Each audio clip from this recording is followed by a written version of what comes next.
अस्सलाम वालेकुम। हाँ जी स्टूडेंट्स, क्या हाल है आप लोगों का। अपनी क्लास को वहीं से कंटिन्यू करेंगे जहाँ से हमने लास्ट टाइम छोड़ा था। कुछ चीज़ें थी जो मैंने आपको कवर करवाई थी मेन्यूज़ में से, तो उसको आज हम मज़ीद देखते हैं।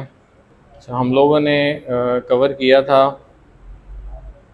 स्टार्ट मेन्यू के अंदर, होम मेन्यू के ऊपर रैप टेक्स्ट तक और मर्ज एंड सेंटर तक चीज़ें कवर की थी। तो उसके बाद हमारे पास जो नेक्स्ट होम मेन्यू के अंदर ऑप्शन आ रहा है वो नंबर्स का आ रहा है। ठीक है, तो ये बड़ा इम्पॉर्टेंट है जब हम डाटा एंट्री कर रहे हों। सम टाइम हम एंटर कुछ और करते हैं और जब हम एंटर प्रेस करते हैं तो कोई और डाटा हमें शो होना शुरू हो जाता है वहाँ पे। ठीक है, तो उसकी वजह ये होती है कि हमने जो डाटा की टाइप है वो प्रॉपर चूज़ नहीं की हुई।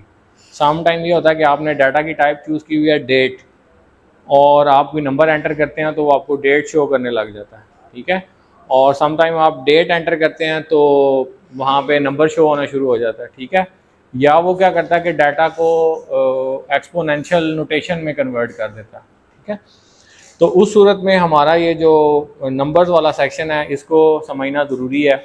जैसे अगर हमारा कोई इंटरनेशनल क्लाइंट हो, हम लोग एक्सेल में काम कर रहे हैं, हमने उसको बिल सेंड करना है, तो हमारी जो अमाउंट्स हैं हम उसके चाहते हैं हमारी करेंसी की अलामत साथ आ जाए या वो करेंसी के अंदर कन्वर्ट हो जाए हमारा डाटा, तो उस सूरत में भी हम इसको यूज़ कर सकते हैं। सपोज़ जैसे ये जो मैंने आपके सामने शो हो रहा है डाटा, ये सैलरीज़ के रेलिवेंट है। ठीक है, डिफरेंट मंथ्स का डाटा है, और क्योंकि पाकिस्तान के अंदर वो रह रहा है तो पाकिस्तान में जो सैलरी है ना वो रुपीज़ में मिलती है, पाकिस्तानी रुपीज़ में मिलती है।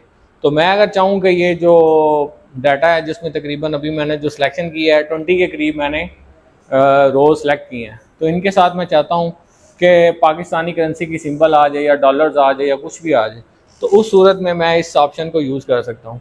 अगर यहाँ पे नंबर्स के साथ ही नीचे चले जाएँ तो आपको करेंसी की सिंबल भी नज़र आ रही है, और इसमें स्टार्ट में जो है US डॉलर शो हो रहा है, यूरो शो हो रहा है, चाइनीज़ शो हो रहा है।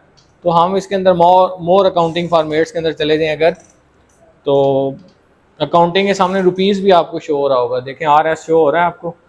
तो उसके अलावा डेसिमल प्लेसेस शो हो रही हैं। अगर तो मुझे डेसिमल चाहिए, पॉइंट्स चाहिए डाटा के साथ, जैसे पैसा, अब तो करेंसी इतनी डिवैल्यू हो गई है तो पैसे की इतनी वैल्यू नहीं रही, तो अगर हम उसको राउंड ऑफ भी करना चाहें तो हम उसको राउंड ऑफ भी कर सकते हैं। डेसिमल चाहिए तो हम डेसिमल जितने मर्जी उसके साथ लगा सकते हैं। इसके बाद जैसे मैंने ओके किया तो जितनी मैंने रोज़ सेलेक्ट की हुई थी 20, उनके साथ क्या आ गया, RS की सिंबल आ गई उनके साथ। तो अगर वैसे किसी को कहा जाए कि ये RS ऐड करना है तो आप लोग उसको एडिट करेंगे जाके F2 से, और उसके साथ RS लिखेंगे, फिर स्पेस देंगे, फिर अमाउंट एंटर करेंगे, तो ढेर सारा टाइम आपका लगेगा। तो इस सूरत में हमने एक क्लिक के ऊपर क्या किया है, करेंसी की अलामत ऐड कर दी। अगर मैं मुझे किसी और मुल्क की करेंसी चाहिए, सपोज़ मैं इसको डॉलर साइन चाहिए मुझे, तो मैंने डॉलर साइन पर क्लिक किया तो उसके साथ डॉलर साइन आ गया। इसी तरह क्या है, दुनिया जहान की करेंसी जिसके अंदर मौजूद हैं, तो जैसे ही मैं इस ऑप्शन के अंदर जाता हूँ करेंसी के अंदर, तो जहाँ पे RS शो हो रहा है वहीं पे अगर आप देखें तो सारे दुनिया के ममालिक, यहाँ पे आपको चाइना, ऑस्ट्रेलिया, कोई ऐसा मुल्क नहीं है, हांगकांग, जापान, सारे ममालिक तकरीबन आपको इस लिस्ट के अंदर नज़र आएंगे। ठीक है, तो आपको जो अलामत चाहिए, जिस करेंसी में आप अपनी क्लाइंट को बिल सेंड करना चाह रहे हैं, तो आप उस करेंसी में बिल सेंड कर सकते हैं। अभी लास्ट ईयर मेरा एक स्टूडेंट है, वो भी है फ्रांस के अंदर। ठीक है, मज़र नाम है उनका, वो आए थे कि वो वहाँ से काम करते हैं, इसका ना पेंट का काम करते हैं वहाँ पे, और उन्होंने जब बिल सबमिट करना होता है कंपनी को जिसके लिए काम किया या किसी घर के लिए, तो वो कहते हैं मैं 40 किलोमीटर जो है ना ट्रैवल करके जाता हूँ और वहाँ से मैं बिल बनवाता हूँ कंप्यूटर में। और वो फिर इधर आए मेरे पास, 15 दिन उन्होंने सीखा, तो उन्होंने कहा कि जी मैं इसका एक बिल बनवाने का जो है ना 20 से 25 डॉलर जो है ना वो मुझे पे करने पड़ते हैं, उसके अलावा मुझे 1-2 घंटे वहाँ पे वेट करना पड़ता है। तो ये हुआ कि वो यहाँ से सीख के गए हैं, अब उनका एक तो वो ट्रैवलिंग बच गई है, उसके अलावा जो हर बिल उन्होंने बनवाना होता था प्रॉपर फॉर्मेट के अंदर, वो भी उनकी कॉस्ट भी बच गई है। ठीक है, तो इस तरह आप काम कर सकते हैं अगर इसमें प्रॉपर आप लोग काम करना चाहें। और इसी तरह अभी रिसेंटली स्टूडेंट है मेरा एक, तो वो है वहाँ पे दुबई में है, तो उसने एक सैलून बनाया वहाँ पे, और वहाँ पे डिफरेंट लोग काम कर रहे हैं, और उसका उसने ना सॉफ्टवेयर बनवाना था। तो वो मैंने एक सिंपल सा सॉफ्टवेयर एक्सेल में उनको सेंड किया है, जो गूगल शीट्स पे भी काम करेगा, ठीक है, और मोबाइल पे भी काम करेगा। सिंपली उन्होंने अपने दिन की जो है ना, जितना बंदे ने काम किया है वो उसमें एंटर करेंगे, ऑटोमेटिकली हर बंदे का कमीशन भी आ जाएगा। At the end of month उनका प्रॉफिट लॉस जो उनके एक्सपेंसेस है वो भी आ जाएंगे। तो इन टूल्स को यूज़ आप लोगों ने खुद करना है, ठीक है, अपने माइंड से यूज़ करना है कि इसको हम यूज़ कैसे करें, किन किन मकासद में हम यूज़ कर सकते हैं। तो ये उसके बारे में था। उसके बाद हम चले जाते हैं, सपोज़ हम डेट एंटर करना चाह रहे हैं। मैं यहाँ पे एक डेट एंटर करता हूँ 4/1/23। अब इसमें से सिर्फ मैंने जो टाइप किया है 4, 1 और 23 टाइप किया है, उसने ऑटोमेटिकली इसको किस में कन्वर्ट कर दिया है, 04/01/2023। अच्छा, मुझे सिर्फ यही नहीं, मैं चाहता हूँ इसके साथ इसका डे भी आ जाए, इसका मंथ भी आ जाए, ईयर भी आ जाए, पूरा डेट एक शो होनी चाहिए। तो मैं इसी फॉर्मेट के अंदर अगर चला जाऊँ तो मेरे पास लॉन्ग डेट का ऑप्शन है, और इस पर मैंने क्लिक किया जैसे ही, तो इसने उसको लॉन्ग डेट के अंदर कन्वर्ट कर दिया। अब मुझे नेक्स्ट पूरे मंथ की डेट जो है चाहिए, तो मैंने सिंपली इसको ड्रैग कर लेना। इसको अगर हम ड्रैग करते जाएंगे तो ऑटोमेटिकली क्या करता जाएगा, नेक्स्ट डेट खुद ब खुद टाइप होती चली जाएंगी, ठीक है। हम ऑफिस में काम कर रहे हैं, हम नहीं चाहते कि संडे वाले दिन जो है ना, संडे वाले दिन तो आपने कोई ऐसा काम नहीं रिपोर्ट करना होता कि जी संडे को मैंने ये विजिट किया था, संडे को तो ऑफिशियली छुट्टी है आपको, ठीक है। तो इन चीज़ों को आपने चेक रखना होता है कि इस डेट को 14 अगस्त का दिन है या स्पेशल कोई इवेंट्स हैं जब छुट्टियाँ होती हैं, तो आपको अगर आपके सामने डेज आ जाएँ तो उनसे आप इजीली उसको चेक कर सकते हैं, ठीक है। अच्छा, ये था कि मैंने डेट लगा ली यहाँ पे। अच्छा, उसके अलावा हमारे पास क्या है कि हम जैसे डेसिमल है इंक्रीज़ कर सकते हैं, डिक्रीज़ कर सकते हैं। सपोज़ इस पर मैं क्लिक कर रहा हूँ तो डेसिमल इंक्रीज़ हो रहे हैं, और ये साथ में ही हमारे पास ऑप्शन है जिससे डेसिमल रिड्यूस हो रहे हैं। अच्छा, उसके अलावा क्या हुआ कि मैं आपके सामने यहाँ पे नंबर्स एंटर कर रहा हूँ। मेरे पास क्लाइंट्स का डाटा था जिनके नंबर जो थे ना वो मैंने एंटर किए हुए थे इस फॉर्मेट में 300,775,064, और मेरे तकरीबन 3000 क्लाइंट हैं जिनका डाटा मैंने इस फॉर्मेट में किया हुआ था 0300,775,064। अब वक्त के साथ साथ सॉफ्टवेयर आते रहते हैं, मैंने इनको मैसेज करने हैं। तो जो मेरा सॉफ्टवेयर है जिससे मैं मैसेज करता हूँ, कोई इंपॉर्टेंट मैसेज है, कोई मीटिंग का नोटिस है सेंड करना है, तो वो सपोर्ट करता है 92 के साथ। वो कहता है जी स्टार्ट में लगाएं 92 और आगे नंबर लिखें। आप 3000 क्लाइंट का डाटा कैसे उसके आगे 92 ऐड करेंगे, कोई बताएगा आप में से, ठीक है। तो ये चीज़ें भी हम यहाँ पे कर सकते हैं, इसी ऑप्शन के अंदर अवेलेबल है, ये आपके सामने है बिल्कुल।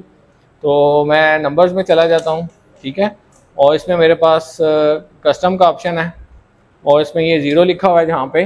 तो मैं इसके स्टार्ट में 92 लिख के 92 और जितना मेरा नंबर्स हैं 10 नंबर हैं 3 4 5 6 7 8 9 10, तो मैंने 10 0 ऐड कर दी उसके साथ, 92 और 10 0। आपको वो ऊपर दिखा रहा है कि ये नंबर कैसे शो होगा, 9237755064।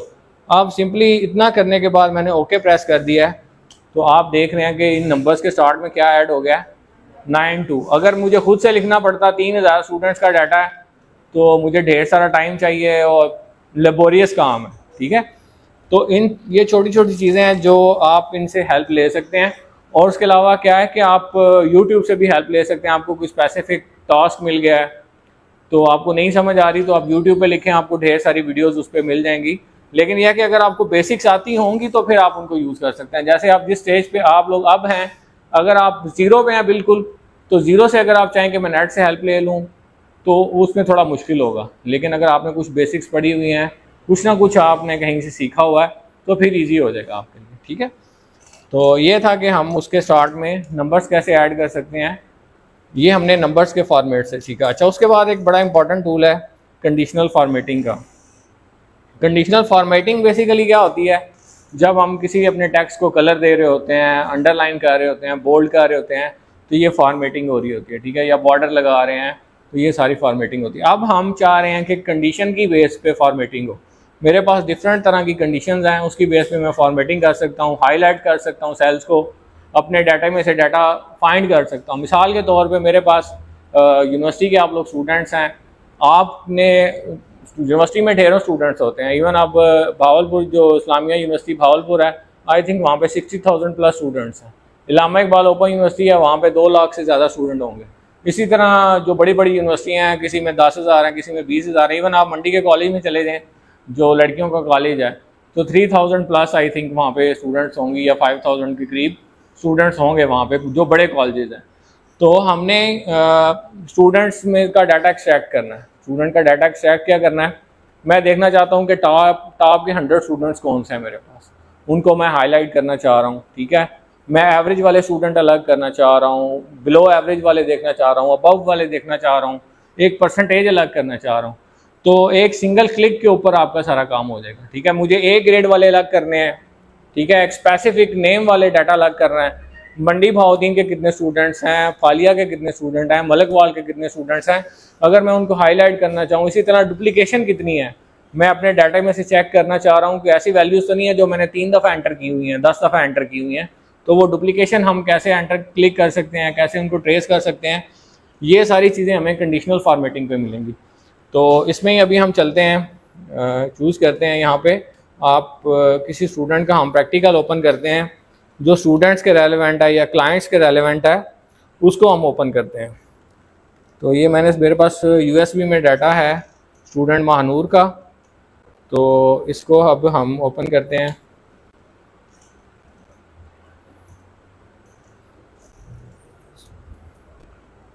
अच्छा जी, हमने डाटा ओपन कर लिया और मैं अभी 13 प्रैक्टिकल ओपन कर रहा हूँ, या सपोज 6 प्रैक्टिकल जो है हमारा वो है स्टूडेंट का रिज़ल्ट कार्ड है, इसको मैं देखना चाह रहा हूँ। और मैंने जो डाटा सेलेक्ट किया है वो परसेंटेज वाली फील्ड जो है ना, उसको मैंने सेलेक्ट किया है। तो इसमें मैं कंडीशनल फॉर्मेटिंग में चला जाता हूँ और इसमें सबसे जो टॉप है वो है हाईलाइट सेल रूल्स, हमारे पास ऑप्शन है। तो मैं इसमें देखना चाह रहा हूँ कि मेरे जो मार्क्स हैं किन सब्जेक्ट्स में 70% से अबव हैं। तो जैसे ही मैंने इसमें 70 लिखा है, या कोई भी मैं डिजिट इसमें लिखता हूँ जी, मेरे वो सब्जेक्ट्स हाईलाइट हो जाएं जिनके मार्क्स 60% से अबव हैं, 50% से अबव हैं, 80% से अबव हैं। जैसे ही मैंने मार्क्स लिखे हैं तो उसने क्या कर दिया, उनको हाईलाइट कर दिया। इस तरह मेरे पास बेशक थाउजेंड्स में डाटा हो, मिलियंस में हो, तो ये ऑटोमेटिकली हम इसमें से उनको हाईलाइट कर सकते हैं। ठीक है, तो उसके बाद हमारे पास नेक्स्ट जो ऑप्शन है इसी के अंदर कंडीशनल फॉर्मेटिंग के अंदर अगर हम चले जाएं तो लेस दैन का है। मैं देखना चाह रहा हूँ कि किन सब्जेक्ट्स में मार्क्स जो हैं वो लेस दैन है। पूरी क्लास का डाटा है, उसमें हम देखना चाह रहे हैं कि सारा डाटा हमने कंप्यूटर में एंटर किया है। ठीक है, डाटा जो होता है ना आपका, वो एक एसेट होता है। ठीक है, जो आपके पास डाटा पड़ा हुआ है, किसी कंपनी के पास जो डाटा पड़ा हुआ है, इवन एक मुल्क का जो निज़ाम होता है वो डाटा के बगैर, इंफॉर्मेशन के बगैर चल ही नहीं सकता। किसी मुल्क की तरक्की के अंदर जो उसकी इंफॉर्मेशन सिस्टम है ना, वो बहुत इंपॉर्टेंट रोल प्ले करता है। इंफॉर्मेशन के बगैर आप चल ही नहीं सकते, आपको डिसीजन ही नहीं ले सकते। तो जब हमने डिसीजन लेनी है डिफरेंट, तो हमें डिफरेंट तरह के टॉस, डिफरेंट तरह के चेक्स उस पर लगाने पड़ेंगे, डिफरेंट तरह की फॉर्मेटिंग करनी पड़ेगी। तो इसमें सपोज मैंने लेस दैन वाली देखना है कि लेस वाले कौन से हैं, या मेरे पास अगर डाटा है मैं किसी ऑफिस में काम कर रहा हूँ, मैं देखना चाह रहा हूँ कि किन एम्प्लॉइज़ की परफॉर्मेंस कम है, किन की सेल्स कम है, तो वो हाईलाइट हो जाएं।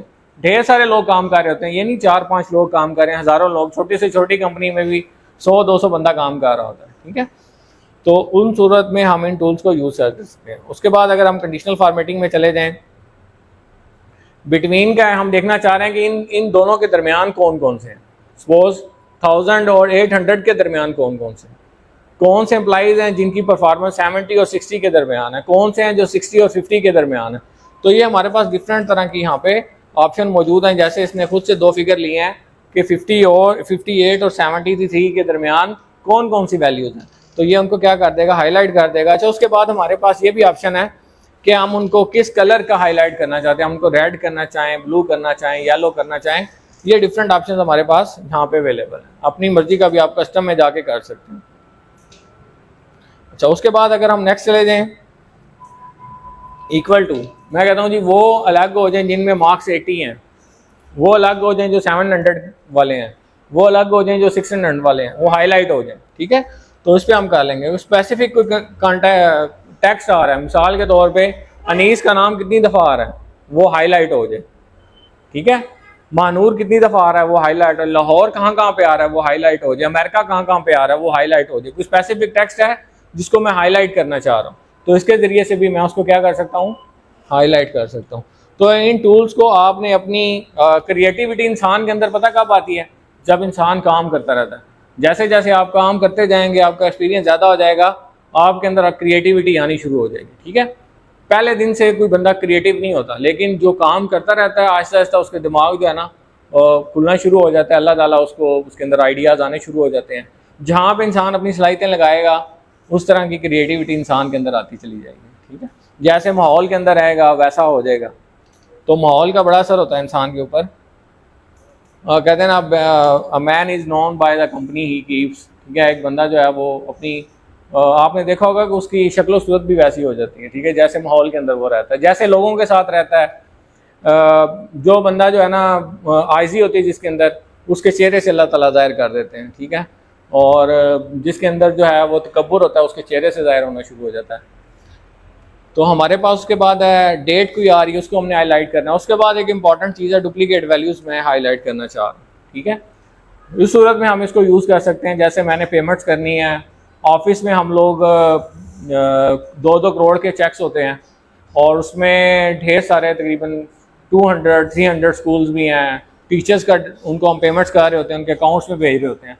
तो उस सूरत में मैं क्या करता हूँ कि मैं इसको यूज़ कर लेता हूँ, ताकि मैंने किसी का अकाउंट 2 दफ़ा तो नहीं लिख दिया। अब ये चीज़ें हमने खुद से करनी होती हैं। कुछ लोग होंगे जो खुद आपको कुछ 100 में से 2 हों, वो आपको कह दें नहीं मेरे पास डबल पैसे आ गए हैं, 2 दफ़ा मेरे अकाउंट में आ गए हैं। तो वैसे आपको खुद ही देखना पड़ेगा कि कहीं ऐसा तो नहीं हुआ कि एक बंदे को 2 दफ़ा तो नहीं पेमेंट होगी।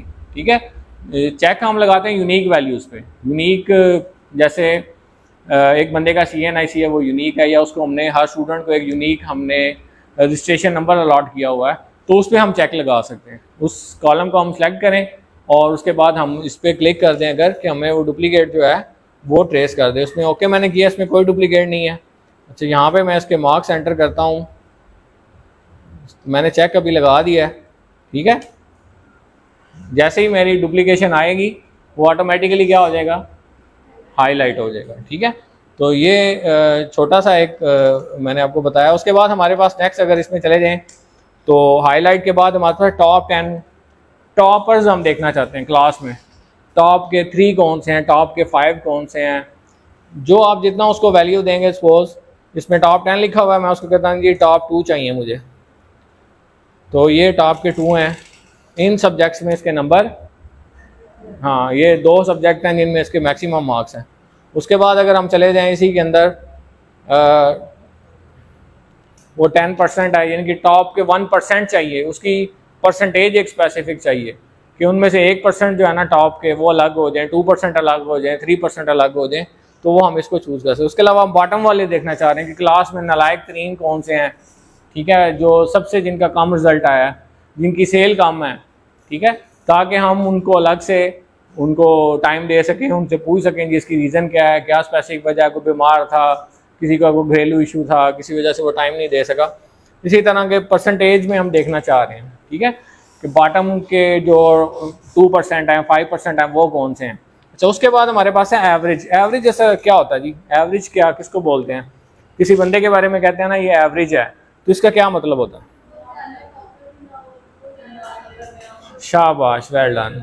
ठीक है, आपने सही जवाब दिया कि जो मिड में होते हैं, जो दरमियाने होते हैं, उनको एवरेज बोलते हैं। कि ये स्टूडेंट जिसके बारे में जो ना ज़्यादा लायक हो ना ज़्यादा नालायक हो, दरमियान में जो होता है उसको हम एवरेज कहते हैं। तो एवरेज हम फाइंड कैसे करते हैं, कोई बताएगा आप में से? तो 10 वैल्यूज़ दी हुई हैं, 3 वैल्यूज़ हैं मेरे पास।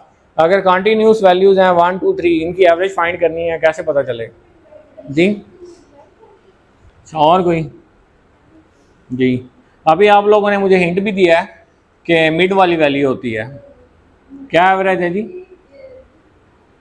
1 2 3। हाँ जी, 2 एवरेज है। ठीक है, क्योंकि ये कंटिन्यूस वैल्यूज़ हैं। ठीक है, अगर डिफरेंट वैल्यूज़ हों, सपोज 3 5 7, ठीक है, अगर डिफरेंट हो सपोज 1 2 4 7 9, तो इसमें कैसे करेंगे? इसमें करेंगे sum of values divided by number of values. ठीक है, वैसे तो एक्सेल साथ साथ कर रहा होता है, आपने कभी स्क्रीन पे गौर ही नहीं किया, तो आपसे कोई पूछे सम क्या है, काउंट कितनी वैल्यूज़ हैं, एवरेज क्या है, तो सिंपली आप जैसे ही सिलेक्ट कर रहे होते हैं, हाँ जी शाहीन बताएंगे आप। हाँ शाबाश, कहाँ पे नज़र आ रहा है हमें स्क्रीन में? हाँ हमें यहाँ पे ही नज़र आ रहा है कि इसकी एवरेज कितनी है, वैल्यूज़ कितनी है और इसका सम कितना है। ठीक है, हम फार्मूला लगाए बगैर भी बता सकते हैं। जैसे जैसे आप वैल्यूज़ सेलेक्ट कर रहे होते हैं तो एक्सेल साथ साथ काम कर रहा होता है। जैसे ही मैं इसको ड्रैग कर रहा हूँ आप देख रहे हैं कि नीचे वैसे वैसे चेंजेस आ रही हैं। तो हम वैसे कैलकुलेट करना चाहें मिसाल के तौर पे 6 है, 9 है, 7 है, ये डिफरेंट वैल्यूज़ हैं। तो इनको अगर हम इनकी एवरेज निकालना चाहें तो हमारे पास ये होगा कि हम इनको ऐड करके नंबर ऑफ़ वैल्यूज़ पे तकसीम कर दें। ठीक है, 3 वैल्यूज़ हैं, इनको ऐड करके 3 पे तकसीम करेंगे। अगर 4 वैल्यूज़ हैं तो 4 उन वैल्यूज़ को ऐड करेंगे और नंबर ऑफ़ वैल्यूज़ जैसे 4 हैं तो 4 पे डिवाइड कर देंगे तो उनकी एवरेज निकल आएगी। वैसे हमारे पास सामने स्क्रीन पे ही होता है, हम इसको सिलेक्ट करें जहाँ पे हम सम दबा रहे होते हैं, सम के साथ हमारे पास ये एवरेज का बटन होता है उसके नीचे ही, तो जैसे हम क्लिक करेंगे उसकी एवरेज हमारे सामने आ जाएगी। अच्छा, यहाँ पे हम कंडीशनल फार्मेटिंग में देख रहे थे कि कंडीशनल फार्मेटिंग के अंदर हमारे पास ऑप्शन था अबव एवरेज वाले हम क्लास में देखना चाह रहे हैं कौन से हैं, बिलो वाले कौन से हैं। तो जैसे हम इस पर क्लिक करेंगे तो वो अबव एवरेज वाले ये हैं सब्जेक्ट्स जिनमें आपके एवरेज से ज़्यादा नंबर आए हैं। इसी तरह अगर आप बिलो वाले देखना चाहें तो वो भी आप देख सकते हैं। अच्छा, उसके बाद हमारे पास डाटा बार्स हैं। डाटा बार्स हमारे पास बार्स आ जाएंगी, जितनी बड़ी वैल्यू होगी उतनी बड़ी बार आ जाएगी हमारे पास। इससे हमारा डाटा ज़्यादा मीनिंगफुल हो जाएगा, ज़्यादा अट्रैक्टिव हो जाएगा। जैसे ही मुझे सपोज ये वाला कलर पसंद है, इस कलर की मैंने बार लगा दी है। जैसे ही आप इसकी वैल्यू चेंज करेंगे, सपोज मैंने इसकी वैल्यू चेंज कर दी है, तो आप देखेंगे कि उसकी बार भी क्या हो गई है, इंक्रीज़ हो गई है। ठीक है, तो इन चीज़ों से हम इजीली अपने डाटा को ज़्यादा अट्रैक्टिव, रिपोर्ट को ज़्यादा मीनिंगफुल बना सकते हैं। अच्छा, उसके बाद हमारे पास था बार्स के बाद हमारे पास कलर्स हैं। ये बड़ा इंपॉर्टेंट है जब आप काम कर रहे हैं, ऑफिस में आपने स्टॉक मेंटेन किया हुआ है और आप देखना चाहते हैं कि किस स्टॉक का लेवल कम हो रहा है। ठीक है, डाटा वैल्यूज़ जैसे जैसे आपकी चेंज होती रहेंगी, जो कलर्स हैं वो ऑटोमेटिकली चेंज होते जाएंगे, जिसमें हमारे पास डिफरेंट कलर स्कीम्स हैं। एक स्कीम हमारे पास ऐसी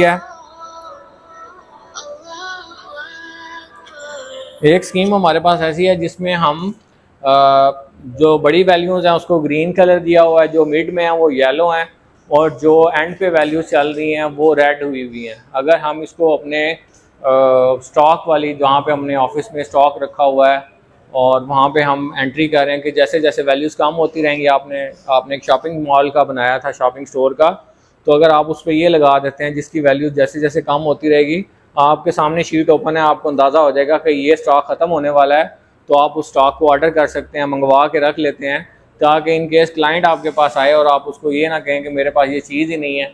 वो आपको कहता है जी मुझे चाहिए, क्वांटिटी इसकी 10 चाहिए और आपके पास 2 पड़ी हो, तो वो कहेगा रहने दे, मैं जो है ना इकट्ठी बाज़ार से ले लूँगा। तो या इस तरह हम अपनी रिपोर्ट्स के अंदर हम शो करना चाह रहे हैं तो डिफरेंट कलर स्केल्स ये ऑटोमेटिकली कर लेगा, हमें खुद से जाके फॉर्मेटिंग नहीं करनी पड़ेगी, एक दफ़ा हमने ये फॉर्मेटिंग कर देनी है। अच्छा, उसके बाद हमारे पास क्या है जी, आइकन्स हम डिफरेंट लगा सकते हैं। सपोज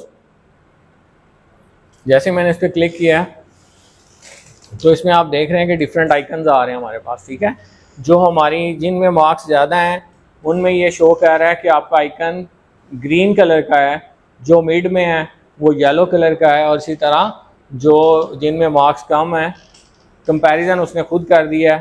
ठीक है, तो उसको उसने रेड कर दिया। तो ये हमारे पास थी कंडीशनल फॉर्मेटिंग। अच्छा, उसके बाद हमारे पास एक बड़ा इंपॉर्टेंट चीज़ है, मैंने ये फॉर्मेटिंग नहीं की, टेबल बनाने में जारी बात है बॉर्डर लगाने पे टाइम लग जाता है, कलर देने पे, मैं चाहता हूँ नहीं मेरा टाइम बचे। ठीक है, और ये खुद ही फॉर्मेटिंग कर दे कंप्यूटर। ठीक है, तो हमने सिंपली जाके फॉर्मेट एज टेबल पे क्लिक कर देना है, जो स्टाइल हमें पसंद है। सपोज मुझे ये स्टाइल पसंद है और मैंने इस पर ओके कर दिया, तो आप देखेंगे कि ऑटोमेटिकली चाहे मैंने इसको बॉर्डर लगाए थे नहीं लगाए थे, ये उसको टेबल में कन्वर्ट कर देगा। और उसके अलावा हमें इससे सबसे बड़ा जो फ़ायदा होगा कि यहाँ पे हमारे पास इसके ऊपर आपको बटन शो हो रहे हैं। ठीक है, ये जो बटन है इसके ज़रिए से आप इसको डाटा को सॉर्ट कर सकते हैं, उसके अलावा फ़िल्टर कर सकते हैं। ठीक है, सॉर्टिंग बड़ा इंपॉर्टेंट टूल है जब आप लोग डाटा पे काम कर रहे होंगे, हमने डिफरेंट तरह का डाटा सॉर्ट करना है निकालना है बीच में से, हम उसको अरेंज करना चाह रहे हैं। सॉर्टिंग हमारे पास दो तरह की होती है, ठीक है। अगर हमारा डाटा हो अल्फ़ाबेट्स में, ठीक है, तो हम सॉर्टिंग कर सकते हैं A to G कर सकते हैं या Z to A कर सकते हैं। अगर हमारा डाटा सही अरेंज हुआ हो, उसको समझना आसान है, उसको रीड करना आसान है, ठीक है, उसको ट्रेस करना आसान है, ठीक है। अगर आदों के नाम के लिहाज से हम सॉर्टिंग कर दें, अल्फ़ाबेटिकली अरेंज कर दें डाटा को, तो इजीली हमें पता चल जाएगा कि A के बाद B आएगा, B के बाद C आएगा, C के बाद D, तो जो उनसे स्टार्ट हो रहे होंगे उनका डाटा आ जाएगा। अगर हम Z to A कर दें फिर भी हमें अंदाज़ा हो जाएगा, ठीक है। तो ये उसके अलावा हम डाटा फ़िल्टर कर देते हैं, ठीक है। सम टाइम डाटा के अंदर कुछ गैर ज़रूरी डाटा भी होता है जो हम किसी को देना नहीं चाह रहे या हम उसमें से फ़िल्टर करना चाह रहे हैं, तो वो भी हम फ़िल्टर कर सकते हैं। इसी में अगर हम चले जाते हैं, सपोज सब्जेक्ट्स में मैं चला जाता हूँ, तो ये मेरे पास नीचे है, मुझे दाखिला लेना है। आप ने तो जो डाटा एंट्री वाले था, कॉलेज वालों ने क्या किया कि उसके मार्क्स सारे, उसका जो रिज़ल्ट है वो ले लिया बोर्ड से एक्सेल की फॉर्म में, ठीक है। अब उन्होंने जो दाखिला देना होता है, जैसे जो इंजीनियरिंग में जा रहे होते हैं, जो मेडिकल की फील्ड में जा रहे होते हैं, उनके कुछ स्पेसिफिक सब्जेक्ट्स लिए जाते हैं डाटा, ठीक है। उनके सारे मार्क्स नहीं देखे जाते, उनके जो साइंस के सब्जेक्ट्स होंगे, इंग्लिश के मार्क्स होंगे, मैथ के मार्क्स होंगे, वो ही देखे जाएंगे। बाकी जो सब्जेक्ट से मार्क्स हैं वो समटाइम कंसीडर नहीं हो रहे होते मेरिट बनाने में। तो वो क्या कर लेंगे, सारे डाटा में से, जैसे उर्दू का डाटा नहीं चाहिए, उसके अलावा पाक स्टडी का नहीं चाहिए, इस्लामियात का नहीं चाहिए, तो मैंने इनको अनचेक कर दिया है। अब आप देखेंगे कि इसमें से वो डाटा फ़िल्टर हो गया, ठीक है। हमें सिर्फ जो डाटा शो हो रहा है वो इंग्लिश, मैथ, फिज़िक्स और केमिस्ट्री का शो हो रहा है, ठीक है। इसके अलावा मैं देखता हूँ, मैं इसमें जाता हूँ, मैं अरेंज करना चाह रहा हूँ उसके जो प्लेन मार्क्स हैं, मैं चाह रहा हूँ कि जो उसके सबसे ज़्यादा नंबर हैं वो ऊपर आ जाएँ, लार्जेस्ट टू स्मॉलेस्ट मैं करना चाह रहा हूँ, मैं उनको देखना चाह रहा हूँ। तो मैं इस पर क्लिक कर देता हूँ। तो अगर आप देखेंगे तो सबसे ज़्यादा जो उसके नंबर हैं वो किस में हैं, इंग्लिश में हैं, ठीक है। इंग्लिश में उसके 110 है, उसके बाद 70 हैं, फिर 65 हैं, फिर 60 है, फिर 50 है। तो इस तरह से हो गया, क्योंकि वो नीचे वाला मेरा जो था टोटल मार्क्स का, वो एक अलग फील्ड थी, इसलिए वो उसको ऊपर ले रहा है। लेकिन बाकी अगर आप देखें, उसने सॉर्टिंग जो की है तो उसने प्रॉपर उसको अरेंज कर दिया। जो टॉपर है, जिसमें उसके मार्क्स सबसे ज़्यादा हैं, वो ऊपर आ गए। तो ये टूल हमने आगे भी पढ़ना था, नेक्स्ट भी हमारे पास आ रहा है आगे, ठीक है। तो उसके अलावा क्या होता है, टेबल डिज़ाइन में हमारे पास रिमूव डुप्लीकेट्स का भी आ रहा है ऑप्शन, इसको भी हम आगे जाके देखते हैं। अच्छा, यहाँ तक हो गया आपका, ठीक है, कि हमने फ़िल्टर करना सीख लिया, कंडीशनल फॉर्मेटिंग सीख ली। उसके बाद हमारे पास है सेल स्टाइल्स। हम डिफरेंट कलर्स देना चाह रहे हैं, जैसे इनको मैं कोई कलर देना चाह रहा हूँ, मेरे पास मुख्तलिफ तरह के कलर हैं, सिंपली मैंने उस पर क्लिक कर देना तो वो कलर मेरे सेल्स का हो जाएगा। अच्छा, उसके बाद हमारे पास इंसर्ट का ऑप्शन है। हमने कोई रो एंटर करनी थी, कोई कॉलम एंटर करना था जो हम भूल गए अपने डाटा के अंदर, या हमने मज़ीद कॉलम ऐड करने हैं इसी डाटा के अंदर। जैसे हमने यहाँ पे परसेंटेज लिखा हुआ है, ग्रेड लिखा हुआ है, रिमार्क्स लिखा हुआ है। इसके बाद अगर हम कुछ और कॉलम ऐड करना चाह रहे हैं इसी डाटा के अंदर, तो हमने सिंपली यहाँ पे क्लिक कर लेना है और उसके बाद हम इंसर्ट पे क्लिक करते जाएंगे। अगर आप जितनी दफ़ा आप इंसर्ट करते जाएंगे उससे क्या होगा, उतने कॉलम ऐड होते जाएंगे। इसी तरह अगर आप रो ऐड करना चाह रहे हैं, डिलीट करना चाह रहे हैं, तो आप डिलीट पे क्लिक करते जाएंगे तो वो कॉलम्स क्या होते जाएंगे, डिलीट होते जाएंगे। ऐड के लिए हम कंट्रोल प्लस भी दबा सकते हैं, ठीक है। जितनी दफ़ा आप कंट्रोल प्लस दबाते जाएंगे तो उतने कॉलम्स ऐड होते जाएंगे, कंट्रोल माइनस दबाएंगे तो उतने कॉलम माइनस होते चले जाएंगे, ठीक है। और इसी तरह जब हम रोज़ ऐड कर रहे हैं तो हमने जहाँ पे रोड ऐड करनी है वहाँ पे मैंने देखें यहाँ पे क्लिक किया, जैसे ये जहाँ पे 5 लिखा हुआ है, रो का नंबर लिखा हुआ है, वहाँ पे मैंने क्लिक किया। उसके बाद मैं इंसर्ट पे चला जाता हूँ, तो जैसे मैं इंसर्ट करता जाऊँगा क्या हो रहा है, उतनी रोज़ ऐड हो रही हैं। अगर मैं डिलीट पे करूँगा उतनी रोज़ क्या हो जाएंगी, डिलीट हो जाएंगी, ठीक है। तो समटाइम हमें डाटा के अंदर चेंजेस करनी पड़ जाती हैं, जो हमने पहला डाटा एंटर किया हुआ है, तो उसमें हम इनको यूज़ कर सकते हैं। अच्छा, उसके बाद एक हमारे पास इंपॉर्टेंट चीज़ है फॉर्मेट। एक्सेल के अंदर आप लोग जब काम कर रहे होंगे तो उसमें क्या होगा, जब आप लोगों ने प्रिंट निकालना है, ठीक है, आप वैसे भी ज़िंदगी में देख लें कि जिसकी प्रेजेंटेशन अच्छी होती है ना, ठीक है, लोग उसको ही पसंद करते हैं, ठीक है। आप किसी जगह का विज़िट कर लें, कोई रिपोर्ट आपके सामने आ जाए, कोई बुक आपके सामने आ जाए, कुछ भी आ जाए, तो उसकी प्रेजेंटेशन जितनी अच्छी होगी उतना अच्छा उसको देखा जाएगा, उतना अच्छा उसको एक्सेप्ट करवाने में, अप्रूव करवाने में उसकी अपीयरेंस, जैसे इंसान की अपीयरेंस है ऐसे जो रिपोर्ट्स की अपीयरेंस है, डाटा की अपीयरेंस है, ये भी बड़ी इंपॉर्टेंट रोल प्ले करती है। तो हमारा उसमें जो फॉर्मेट है जैसे हमने अपनी रोज़ की हाइट चेक करनी है, एक जैसी तो नहीं है। जैसे आप लोग काम कर रहे होते हैं, अभी कुछ बच्चों का मैं देखता हूँ, एक रो की हाइट और होती है, दूसरे की और होती है, तीसरे की और होती है। इसी तरह अगर उनकी वेट चेक कर लें तो बच्चे जो है ना, किसी की वेट कम है, किसी की ज़्यादा है, तो इस तरह से हो रही होती है। तो उसमें हम इन चीज़ों को यूज़ कर सकते हैं। उसके अलावा अगर हम कुछ कॉलम्स है हाइड करना चाह रहे हो, वो भी हाइड भी कर सकते हैं। किसी रो को हाइड करना चाह रहे हैं, किसी कॉलम को हाइड करना चाह रहे हैं, जैसे हमने डाटा प्रोवाइड करना होता है ना, किसी थर्ड पर्सन को कोई डाटा देना है, हमने इन्फॉर्मेशन देनी है, ऑफिस में काम कर रहे हैं, तो सम टाइम कुछ ऐसी इन्फॉर्मेशन जैसे उसका CNIC नंबर है, उसका कॉन्टैक्ट नंबर है, तो बजाय इसके कि हम उस डाटा को डिलीट करें, ठीक है, हम क्या कर देते हैं, उसको हाइड कर देते हैं। इसी तरह हम अपनी शीट के ऊपर प्रोटेक्शन लगाना चाह रहे हैं कि ये जो शीट है, ये मैं अगर किसी को दे रहा हूँ देखने के लिए, तो उस पर अगर मैं पासवर्ड लगा दूँ तो वो सिर्फ उसको देख सकेगा, ठीक है, उसको चेंजेस नहीं कर सकेगा। चेंजेस उतनी कर सकता है जितना आप उसको अलाउ करेंगे। अगर आप उसको अलाउ करेंगे कि वो कुछ स्पेसिफिक फील्ड चेंज कर सके, तो वो सिर्फ उन स्पेसिफिक फील्ड्स को चेंज कर सकेगा, बाकियों में वो चेंज नहीं कर सकता जब तक आप उसको अनप्रोटेक्ट नहीं करेंगे, ठीक है, उसको पासवर्ड नहीं लगाएंगे। तो वो सारे ऑप्शन आपको यहाँ पे मिलेंगे। तो इसमें हम देखते हैं, सबसे पहले रो हाइट है। वैसे तो रो हाइट जब हम जाते हैं, मिसाल के तौर पे ये मैंने जहाँ पे रो का नंबर लिखा हुआ था वहाँ पे जाके मैंने क्लिक किया, तो ये आपको उसकी रो की हाइट बता रहा है कि 15.50 या 31 पिक्सल्स आपको बता रहा है। तो इसको मैं क्लिक करके जितना छोटा मोटा करना, बड़ा करना चाहूँ, खुद से भी हम लोग कर रहे होते हैं, या जब ऑटो एडजस्ट करना होता है तो उसमें बच्चों हम क्या करते हैं, ऑटो एडजस्ट करना होता है। जब हमने हाइट को ऑटो एडजस्ट करना हो, विड्थ को ऑटो करना हो, तो क्या करते हैं, डबल क्लिक करते हैं। क्या करते हैं, जैसे मिसाल के तौर पे ये जो परसेंटेज है, आपने देखा इसने ढेर सारा, जिसको जितनी स्पेस चाहिए उससे ज़्यादा खुला है ये, ठीक है, परसेंटेज भी लिखा हुआ और इतना खुला है। तो अगर मैं यहाँ पे डबल क्लिक कर दूँ तो वो उसको क्या कर देगा, ऑटो कर देगा। अगर मिसाल के तौर पे आपने यहाँ पे वैल्यूज़ एंटर की हैं, ये मैं वैल्यूज़ एंटर कर रहा हूँ और यहाँ पे ना डैश डैश आना शुरू हो जाता है, समटाइम वैल्यू शो ही नहीं हो रही होती। तो अगर हम डबल क्लिक करें तो वो ऑटोमेटिकली क्या कर देगा, उसको ऑटो एडजस्ट कर देगा। जैसे मैं आपको करके दिखाता हूँ, सपोज यहाँ पे लिखा मैंने, मैं इस पर अपना नाम लिख रहा हूँ, ठीक है, मैं चाहता हूँ ये इसके मुताबिक इसका साइज़ हो जाए, ठीक है, पूरा जो है इसकी विड्थ मेरे नाम के मुताबिक हो जाए इसकी विड्थ। तो मैं क्या करूँगा, यहाँ पे डबल क्लिक करूँगा। जैसे मैंने डबल क्लिक किया तो उसने क्या कर दिया, उसको ऑटो एडजस्ट कर दिया, ठीक है। इसी तरह हम ऑटो एडजस्ट किसी रो को डबल क्लिक करके करते हैं। अगर मैं सबकी एक जैसी करना चाह रहा हूँ तो मैं उनको सेलेक्ट करूँगा और फॉर्मेट में जाके जो विड्थ है कॉलम की, जैसे हमने अपने 11 नंबर प्रैक्टिकल में किया था, तो ऐसे ही हम एक जैसी कर देते हैं। मुझे पता है कि यहाँ पे जो विड्थ है ना वो 8 तक ठीक रहेगी। तो अब सबकी कितनी विड्थ हो गई है, 8 हो गई है, एक जैसे हो गए कॉलम। इसी तरह यहाँ पे हमारे पास ऑप्शन है डिफरेंट, ऑटो फिट करेंगे तो जितना उसके लिखा हुआ है उसके मुताबिक वो हो जाएगा, ऑटो फिट हो जाएगा, ऑटोमेटिक जितनी चाहिए उसको। उसके अलावा क्या है कि अपनी मर्ज़ी की करनी है तो यहाँ पे रो हाइट पे लिखेंगे, हाइट इंक्रीज़ हो जाएगी। जैसे 44 शो कर रहा है आपको उस जिस कॉलम पे आपने सेलेक्ट किया होगा। अगर मैं उसकी काम करना चाह रहा हूँ, मैं कहता हूँ कि इसकी होनी चाहिए 35, ठीक है, आप देखें उसकी हाइट कम हो गई है, ठीक है। तो ऑटो करनी है तो ऑटो पे क्लिक कर दें, ऑटोमेटिक हो जाएगा। अच्छा, उसके बाद हमारे पास नीचे है डिफ़ॉल्ट करेंगे, तो जैसे एक डिफ़ॉल्ट सेटिंग होती है उस पोजीशन पे वो वापस आ जाएगा। उसके बाद हमारे पास है हाइड रोज़, हाइड कॉलम्स, हाइड शीट, ठीक है, फिर अनहाइड करना है उनको।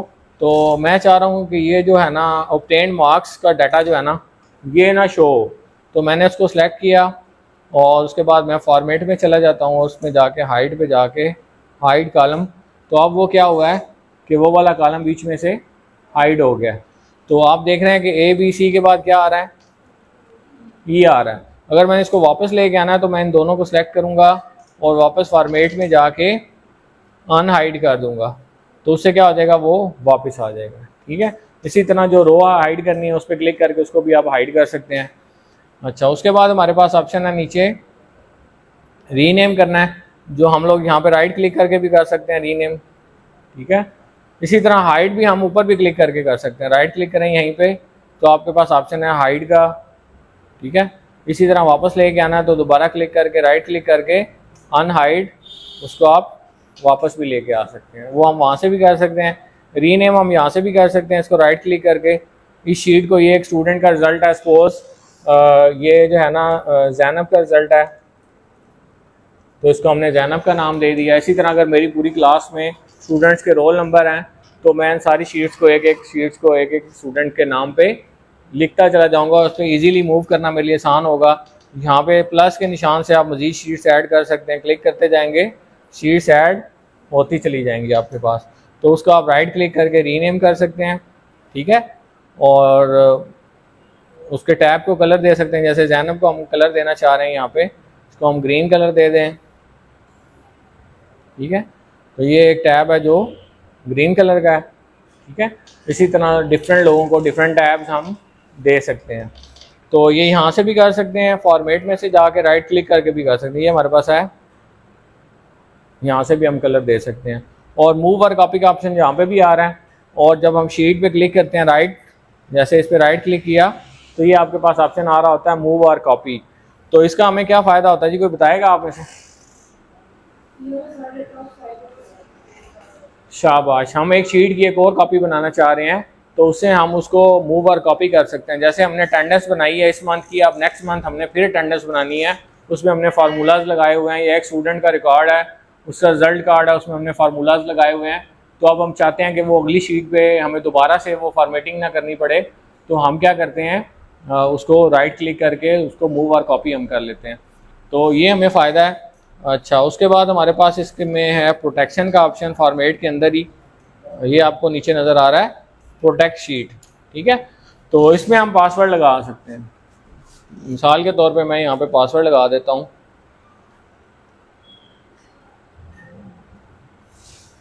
दो दफ़ा हमें लिखना इसलिए पड़ता है कि ताकि गलती अगर है तो वो पॉइंट आउट हो जाए। ओके किया, तो ये शीट जो है ना ये प्रोटेक्शन मोड में चली गई है। अब इसमें मैं क्लिक करके कोई भी चेंजेस, जैसे ही मैं क्लिक करूँगा तो वो कहेगा कि जी इसको आप क्या करें जी, the cell or chart you trying to change is an protected sheet है ये, ठीक है। तो इसको आप सबसे पहले क्या करें जी, इसको ऑन प्रोटेक्ट करें, एंटर करें पासवर्ड, उसके बाद आप काम कर सकते हैं। तो फिर हम फॉर्मेट में जाते हैं और इसमें जाके अनप्रोटेक्ट पे क्लिक करके पासवर्ड लिखेंगे जो हमने लगाया था। तो ऐसा पासवर्ड लिखना है जो आपको याद रहे, अगर भूल गए हैं तो फिर देख ही सकते हैं शीट को, ठीक है। तो फिर शीट को सिर्फ देख सकते हैं, ठीक है। तो ये हमारा आज का काम था जो हमने सीखा इसमें। तो ये आने वाले दिनों में आपको बड़े यूज़फुल टूल्स हैं। तो सिर्फ आप लोग ये ना देखें कि आपका कोर्स हमने कंप्लीट करना है, तो इन चीज़ों को यूज़ करें, इस्तेमाल करें, तो इंशाल्लाह आपको फ़ायदा होगा, ठीक है। कोई क्वेश्चन हो आप लोगों का तो आप लोग पूछ सकते हैं। हाँ जी।